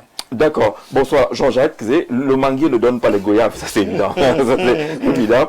Il faut imiter le bon exemple. Où trouve-t-on le bon exemple? Là, vous vous renvoyez la question. Dounia Désiré, bonne émission, docteur Descarrés. Où trouve-t-on le bon exemple? Où trouve-t-on le bon exemple? On trouve le bon exemple de l'autre côté. J'ai dit aujourd'hui à... L'autre côté, c'est où? Je vais vous dire à mon collaborateur Jess, je lui ai dit, si seulement le Cameroun pouvait envoyer tous ses fils au Canada, par exemple, je prends l'exemple du Canada, ils reviendraient s'y étant transformés. Parce que de ce côté-là, ce n'est pas des discours, c'est la loi. Elle frappe, elle est dure, elle est intransigeante, elle ne connaît pas le ministre. Elle est comme vous, tout ce que vous voulez. Et donc, quand je prends l'exemple du Canada, je voudrais ici revenir un peu sur la police camerounaise. Pour dire à la police camerounaise qu'elle a une très, très, très grande responsabilité dans l'éducation citoyenne des Camerounais. Vous savez, Jean Jarzé, au Canada, je prends toujours l'exemple du Canada parce que c'est de ce côté qu'il y a le siège de notre organisation, notamment l'organisation patronale internationale des entrepreneurs immigrants et la plateforme citoyen modèle, Diaspora Modèle Cameroun. Le policier canadien, c'est le plus grand boss. Pourquoi est-ce qu'il est le plus grand boss? Parce qu'il est incorruptible. Parce qu'il fait son métier en appliquant la loi qui l'amène à faire ce métier. Donc, une faute, c'est une contravention. Il n'y a pas de... Mon frère, on fait comment? Il n'y a pas de coup de fil. Il n'y a pas de... Je suis le premier ministre du Canada. Il n'y a pas de... Je suis le ministre... Non. Le policier est l'autorité la plus respectée. Et parce que le policier est l'autorité la plus respectée, et parce qu'elle vous colle à la cheville, sur, on va dire, on va dire, à tout bout de chemin, parce qu'elle est partout disposée, on la voit même pas toujours dans des voitures, parfois des voitures banalisées. Vous avez l'impression qu'il y a les caméras sur vous-même dans votre douche. Et pour cela, vous êtes réglés comme les aiguilles d'une montre. Alors, moi je dis ceci. Nous devons retourner au fouet, parce que là on va un peu dans la solution. Oui, monsieur, oui, au fouet. J'ai souvent pensé à une configuration selon laquelle, au boulevard du 20 mai, on laisse passer tous ces prévaricateurs de la fortune publique, on les laisse défiler et qu'ils soient hués. Pour moi, c'est la plus belle sanction qu'on peut donner à ce genre de personnes. Que toutes les personnes qui ont été impliquées dans des actes à portée négative soient identifiées comme telles et aient l'honneur ou alors le déshonneur également de défiler devant la nation. Mais cette fois-ci, que ces personnes soient huées. Le retour au fouet, M. Jean Jarzé, je reviens dans les écoles parce que je dis, c'est beaucoup plus dans les écoles là que nous travaillons maintenant. Parce que nous avons les grands là, ce sont là vraiment les ampoules grillées. Ils ne veulent plus rien comprendre. Et d'ailleurs, les poissons fumés. Sont les poissons fumés. Oui, ils sont déjà rigides. Mais nos enfants qui vont à l'école avec des machettes, nos enfants qui vont à l'école avec tout genre d'objets qui peuvent blesser, des armes blanches, avec des stupéfiants et tout, à notre époque, nous n'avons pas connu ça. Nos enseignants étaient véritablement nos demi-dieux. Ça, il faut le reconnaître. À notre époque. Mais ils nous fouettaient. Sérieusement. Et même, je dis le simple détail, lorsque vous avez l'impression que le maître a de l'avance sur vous en classe, c'était votre journée la plus noire. Vous avez un maître qui nous disait que vous êtes en retard alors que lui il est derrière. Et que vous là, à partir de monsieur qui vous êtes en retard, lui derrière. Vous voyez, tout cela a disparu. Aujourd'hui, les élèves tutoient les enseignants. Nous sommes allés faire au bas, il faut les charter. Il faut les charter ensemble. Une campagne élève modèle dans un lycée technique là à Bastos. Et une fois sur place, monsieur le proviseur nous dit, nous venons de licencier, on dit quoi, de virer là, de renvoyer, d'exclure 75 élèves. Et il nous dit, ces enfants-là, même quand les enseignants les voient dans le couloir, ils fuient. Oui. Ils fuient. C'est vrai. Mais vous voyez, à ce niveau, mes chers frères et sœurs, où est passé donc notre citoyenneté? Je parle donc de la crise de citoyenneté pour dire que avant la crise économique, crise de ceci, crise de cela, la première crise, c'est elle qui entraîne beaucoup d'autres. C'est elle qui entraîne de crise. C'est elle la crise anthropologique. Oui, tant qu'on n'y met pas un point d'honneur, c'est là. Monsieur, oublions ce vocable d'émergence. Je suis désolé. D'accord, on sort de l'émission. Bonsoir, le grand soir. Je salue le panel. Il faut rappeler que les premières personnes à ne pas respecter l'hymne national sont des photographes et des journalistes. Vous voulez lire ce message là pour dire que non, il y a des dispositions spéciales pour cela, qui sont toujours en mouvement. Non, il y a des dispositions spéciales pour cela. Patrice Chris Guidiol du mouvement DDHP, comme dit souvent Cabral, il dit ne pas là-bas. Le problème est ailleurs, et on évoquait la question des drapeaux tout à l'heure. Au niveau des administrations, on voit bien comment les drapeaux sont abandonnés comme des veuves, mal entretenus, défraîchis. Le vert est devenu, je ne sais pas trop quoi, le rouge et le jaune totalement effilochés. Et il faut que quelqu'un vienne faire le don des drapeaux. Ça ne coûte pourtant rien. C'est incroyable. Et vous avez des administrations, quand le ministre de la Jeunesse est là, on vient se lever, on dit le mois, je ne sais pas trop, il y a des noms de baptême pour cela, pour dire que la levée de couleur est devenue événementielle. Ce qui devrait être ordinaire, normal, obligatoire, pas parce qu'il y a le fouet, mais parce qu'on est citoyen d'un pays. C'était souvent l'exemple de certains pays où vous ne prenez pas un taxi sans trouver le drapeau à l'intérieur. Comme à Libreville, oui, petit drapeau, il y a toujours le drapeau. Il y a une fierté à porter les couleurs, à avoir ce petit drapeau dans le taxi. Quand vous montez, on ah tiens, il est très attaché à son pays. Ah oui. Mais ici, le jour qu'on a le drapeau, parce que la nation, ce sont des opportunités aussi. Vous comprenez, Jean-Jean, quand vous détruisez l'autorité de l'État, vous vous attendez à quoi? Voyez-vous, Jean-Jean, vous êtes un journaliste assez talentueux, informé. Le procès de notre collègue Martinez-Zogo, où il se pourrait que certains membres du gouvernement sont impliqués. Vous détruisez, Jean Jarzé, l'autorité de l'État. Et on te dit que les renseignements généraux se retrouvent dans une affaire qui va à gauche et à droite. C'est-à-dire que, comme si on citerait la CIA ou le KGB ou dans les histoires de cette nature, le respect des institutions n'est pas la chose la plus partagée dans notre pays, et tout cela est fondamental. Merci monsieur d'être venu nous parler de citoyenneté. Vous repartez au Canada bientôt? Oui, ça c'est sûr, mais nous préparons déjà le mois de la diaspora, voilà, ce sera en décembre.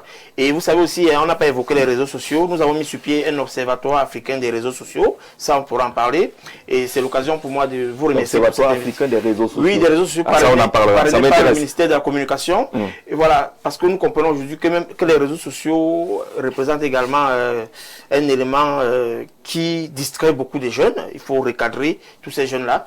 Et donc, c'est l'occasion de remercier toute la délégation qui m'a accompagné ici, Madame Nina Natalingati, qui est la présidente de l'organisation patronale internationale des entrepreneurs immigrants, Pôle Femmes, sans oublier le docteur Samuel Domo, qui est le président du Haut Conseil des Camerounais de l'étranger, et bien sûr Madame Jessica Mani, qui est le président du Dias Invest 237. Donc, on sera très ravis s'ils sont encore là, de faire une émission avec tous ces ambassadeurs oui, de la diaspora. Oui, ils sont encore là, on peut bien D'accord, on va caler un rendez-vous là-dessus. Bonsoir, concernant le drapeau vert, rouge, jaune du Cameroun. Voyez vous-même comment les institutions censées promouvoir ce vert ou jaune le piétinent. Beaucoup des bâtiments publics qui ont les drapeaux, ceux-ci sont en lambeaux, sales s'ils existent, voire même ils n'existent pas. C'est à refaire. Merci. On conclut par cela, appelant les uns les autres à des actes citoyens. Chacun doit pouvoir poser un acte citoyen. Citoyen modèle, oui, je le suis. Voilà. Il faut rejoindre le parti, les citoyens actifs du Cameroun. J'aime bien ça. Les philosophes. On a profité. Hein. Le problème est là. D'accord. C'est le seul parti politique dans lequel il faut militer.